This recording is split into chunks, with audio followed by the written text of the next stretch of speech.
Hello दोस्तों, कैसे हो आप सभी लोग। आशा करता हूँ कि आप सभी लोग अच्छे होंगे, स्वस्थ होंगे और अपने पढ़ाई को ज़ोरदार तरीके से कर रहे होंगे। तो आज हम लेकर आए हैं क्लास 12th के केमिस्ट्री चैप्टर नंबर 2। क्लास 12 के केमिस्ट्री चैप्टर नंबर 2 जिसका नाम है विलियन। तो जैसा कि आप सभी लोग जानते हो कि इस चैनल के माध्यम से आप अपने बोर्ड की तैयारी को अच्छे कर सकते हो। इस चैनल पर सभी विषय पढ़ाया जाता है।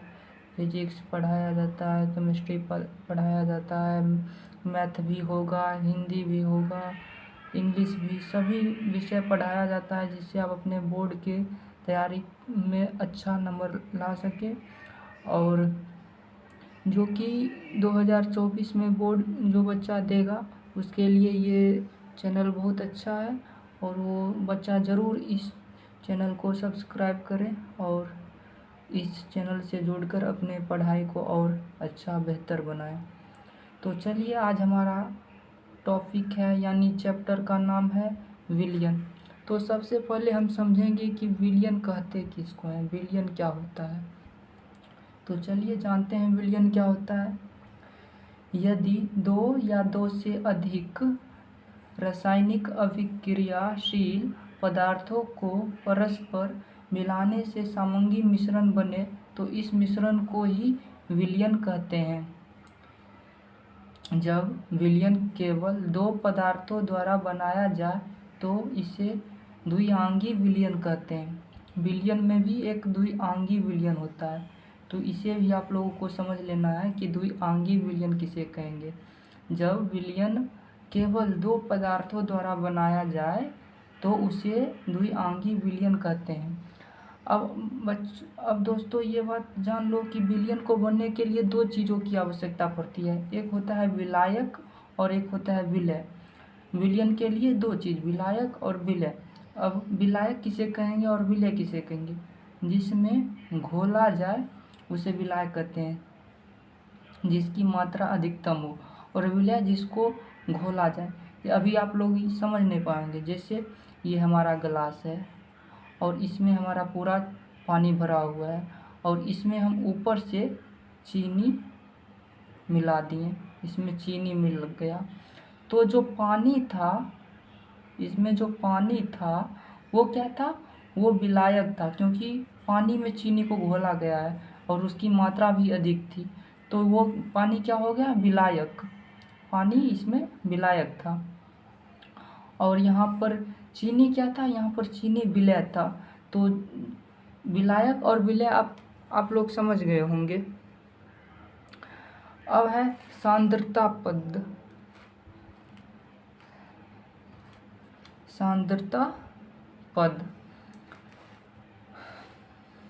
सांद्रता विलय की कितनी मात्रा घुली है प्रति विलायक या विलयन की मात्रा में, उसे ही सांद्रता कहते हैं। सांद्रता का फार्मूला क्या है, तो सांद्रता बराबर होता है विलय की मात्रा बट्टे में विलयन की मात्रा।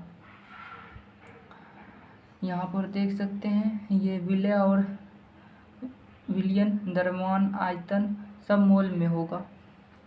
अब जो है सांद्रता में प्रतिशत सांद्रता क्या होता है, क्योंकि परीक्षा में पूछा जाता है कि प्रतिशत सांद्रता निकालो, क्वेश्चन दे देगा और पूछेगा। आगे हम आप लोगों को क्वेश्चन के माध्यम से भी समझाएंगे कि कैसे क्वेश्चन को बनाया जाता है, कैसे निकाला जाता है सांद्रता, कैसे प्रतिशत सांद्रता निकाला जाता है, आगे बताएंगे सब चीज़।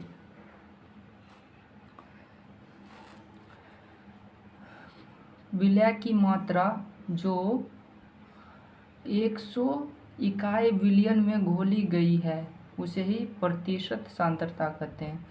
फॉर्मूला एक बार देख लीजिए कि प्रतिशत बराबर विलय की मात्रा अपन विलयन की कुल मात्रा इनटू में 100, यही आ जाता है प्रतिशत सांद्रता।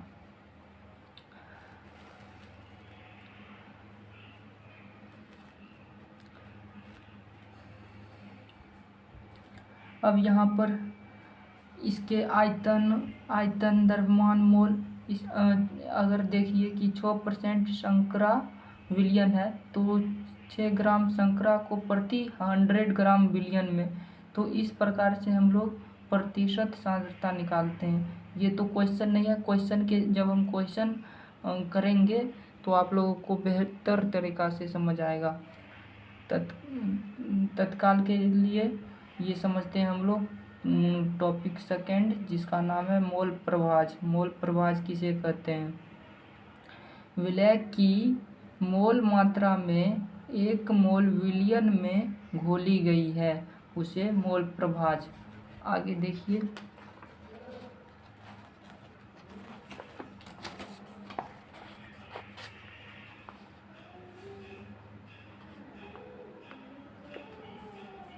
जैसे x बराबर विलय के मोल अपॉन विलयन के कुल मोल।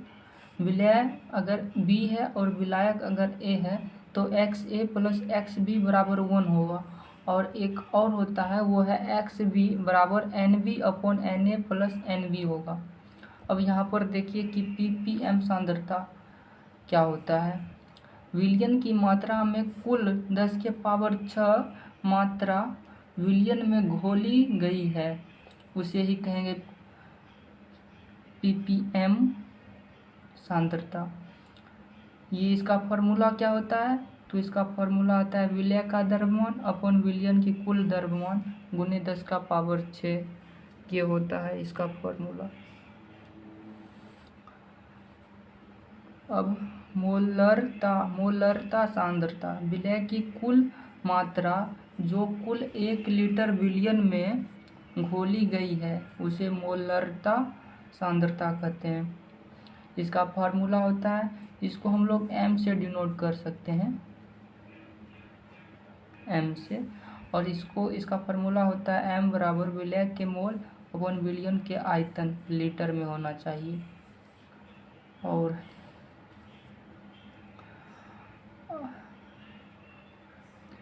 और यहाँ पर जो है विलय के मोल जो कि NV से दर्शाया जाता है, और ये जो है VAB मिलीलीटर में।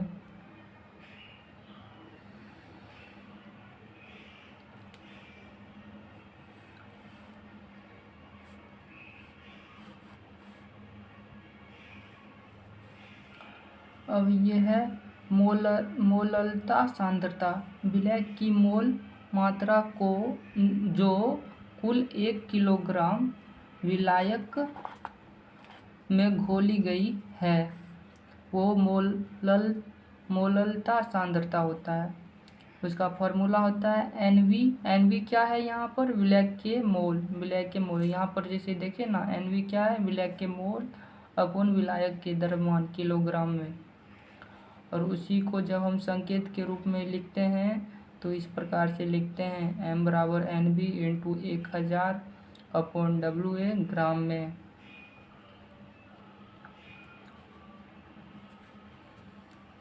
अब देखिए एक क्वेश्चन को हम लोग जान लें कि एक क्वेश्चन कर लें। जैसे क्वेश्चन नंबर फर्स्ट है, सोडियम क्लोराइड अनुभार इसका होता है 58.5, जो कि हमको हिंट में दे चुका है, के पानी में विलयन की मोलरता क्या है, जिसमें 5.85 ग्राम सोडियम क्लोराइड 500 मिलीलीटर विलयन में उपस्थित है। तो जब आप इसको सॉल्व करेंगे तो 0.2 आएगा आंसर में। एक बार आप लोग सॉल्व करके देखिएगा वीडियो को पॉज करके।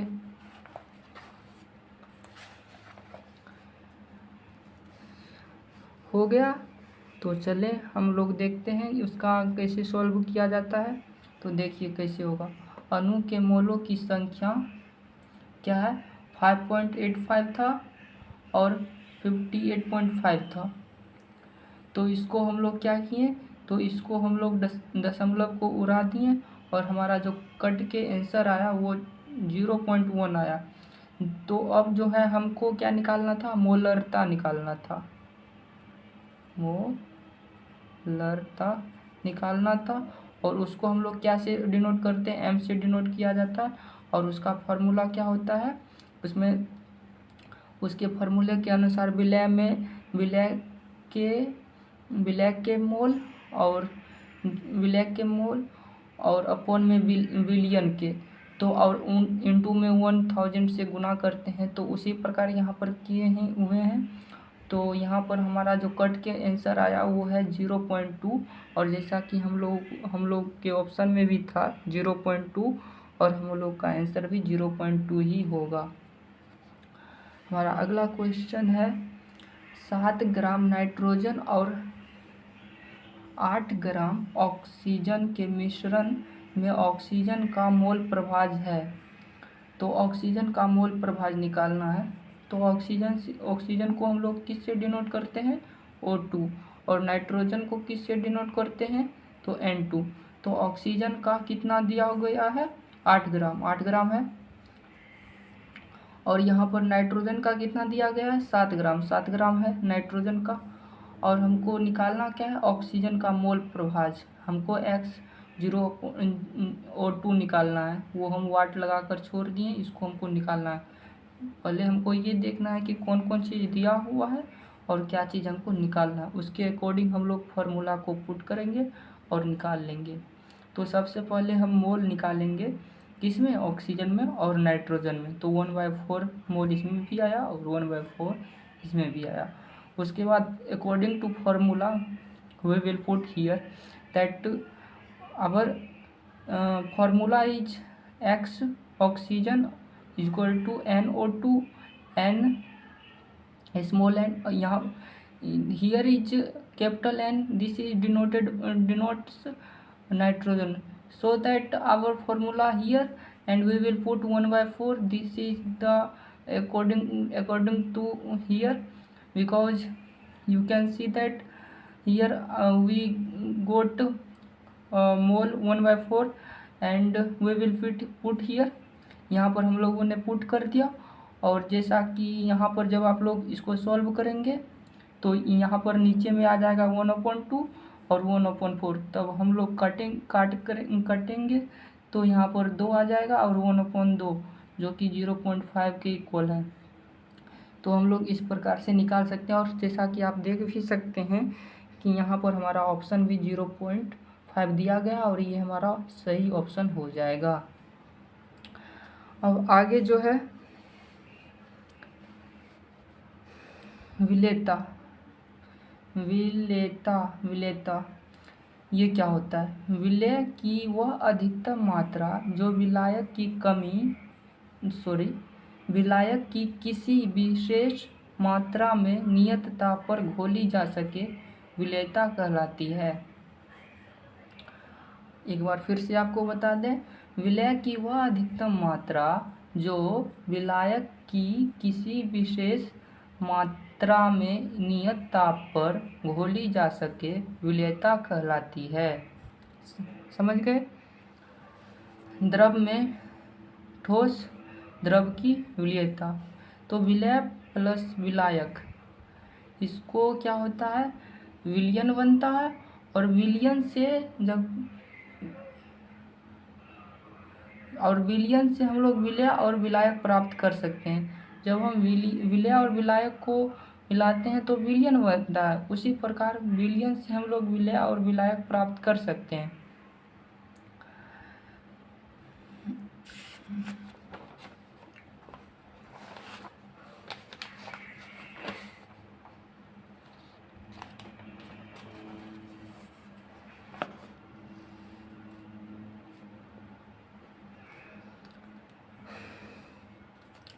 अब है ताप तथा दाब का प्रभाव। ताप तथा दाब का प्रभाव, यदि ठोस की विलेयता प्रक्रम ऊष्माक्षेपी है तो T को इंक्रीज करने पर विलेयता घटेगी, यानी टेम्परेचर को इंक्रीज करने पर, यानी इंक्रीज मतलब होता है बढ़ाने पर विलेयता घटेगी। यदि ठोस की विलेयता प्रक्रम ऊष्माशोषी है तो टेम्परेचर बढ़ाने पर विलेयता बढ़ेगी। ठोस की विलीयता दाब द्वारा सार्थक रूप से प्रभावित नहीं होती है क्योंकि ठोस अत्यधिक असंपीड्य होते हैं।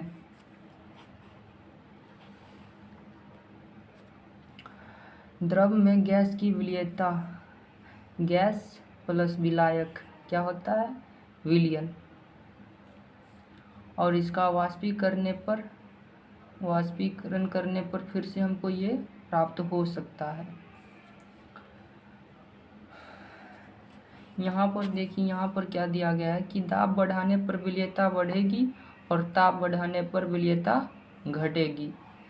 ये बढ़ने का निशान होता है, ये घटने का निशान होता है, इंक्रीज डिक्रीज। तो अब आता है हेनरी का नियम। हेनरी का नियम क्या कहता है, वाष्प अवस्था में गैस का आंशिक दाब विलयन में गैस के मोल प्रभाज के समानुपाती होता है। वाष्प अवस्था में गैस का आंशिक दाब, जिसको हम लोग P से डिनोट करते हैं, विलयन में गैस के मोल प्रभाज के समानुपाती होता है। P equal to KH into, यहाँ पर KH यहाँ पर क्या है, हेनरी गुणांक है। यहाँ पर देखिए क्या कह रहा है कि हेनरी नियतांक एक सार्वत्रिक नियतांक नहीं होता, यह गैस के प्रकृति तथा ताप पर निर्भर करता है। ताप में वृद्धि के साथ KH बढ़ता है, इसीलिए गैसों की विलीयता घट जाती है। KH जब बढ़ता है तो गैस की विलीयता क्या हो जाती है, घट जाती है।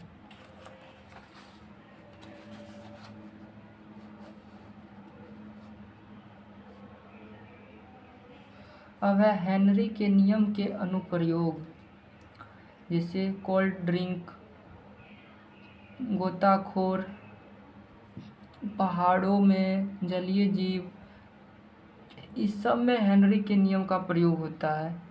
इस सब में हेनरी का नियम का प्रयोग होता है।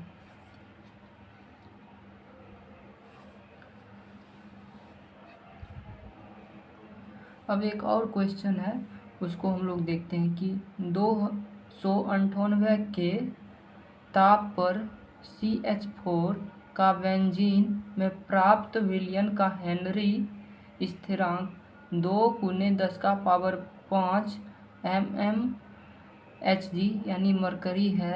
Hg मरकरी को दिखाया जाता है, मरकरी का फॉर्मूला Hg होता है।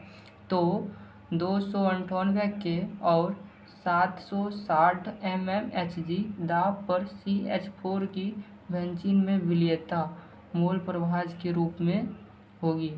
यहाँ पर क्या होगी, मतलब यहाँ पर 4 ऑप्शन है, इसमें से कौन सही है बताना है। खुद से पहले एक बार ट्राई कीजिएगा बिना देखे हुए, उसके बाद इसको देखिएगा आंसर को। तो देखिए यहाँ पर Pg, यहाँ पर क्या है, Hg, KH और Xg। तो यहाँ पर Pg कितना दिया हुआ है, 760 दिया हुआ है ना, और यहाँ पर KH कितना दिया हुआ है, तो यहाँ पर दिया हुआ है स्थिरांक, हेनरी स्थिरांक जो है 2 × 10⁵ है, तो ये है, और हमको ये ज्ञात करना है Xg। तो जब हम इसको इस तरफ ले जाएंगे तो 760 अपॉन इतना, और ये हो जाएगा 3.8 × 10⁻⁻3, और ये हमारा ऑप्शन सही हो जाएगा।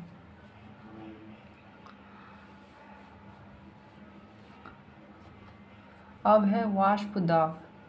नियत ताप पर द्रव की वाष्प द्वारा द्रव की सतह पर आरोपित दाब, जब ये साम्यावस्था में हो, वाष्प दाब कहलाता है।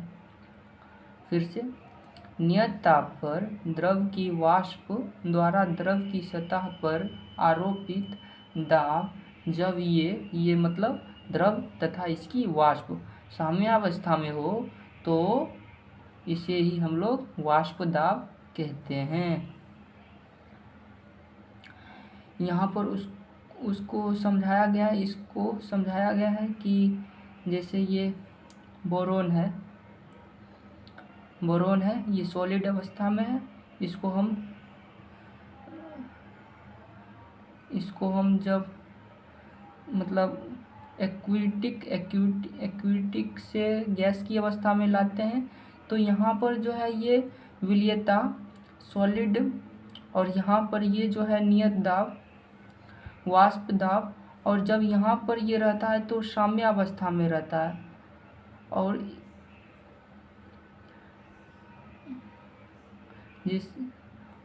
यहाँ पर रहता है तो साम्य अवस्था में रहता है, और इसी यहीं पर जो है तब हमको इसको वाष्प दाब कह सकते हैं। और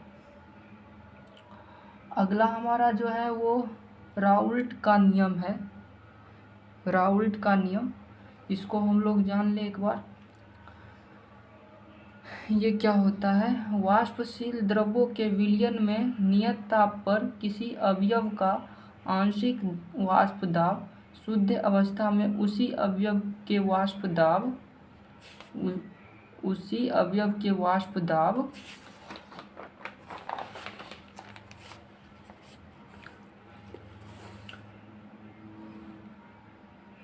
तथा उसी अवयव के विलयन में मोल प्रभाज के गुणनफल के समान होता है।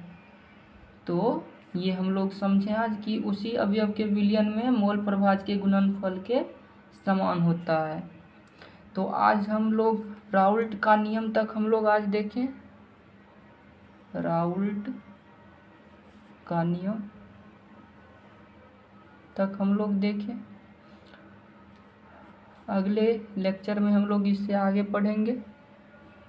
राउल्ट का नियम आज हम लोग देखें, और अगले लेक्चर में हम लोग इससे आगे पढ़ेंगे और अच्छे से समझने का प्रयास करेंगे सेकेंड चैप्टर को, और इसी प्रकार से हमारा क्लास चलता रहेगा। तो फिर मिलते हैं दोस्तों अगले कक्षा में। तब तक के लिए जय हिंद।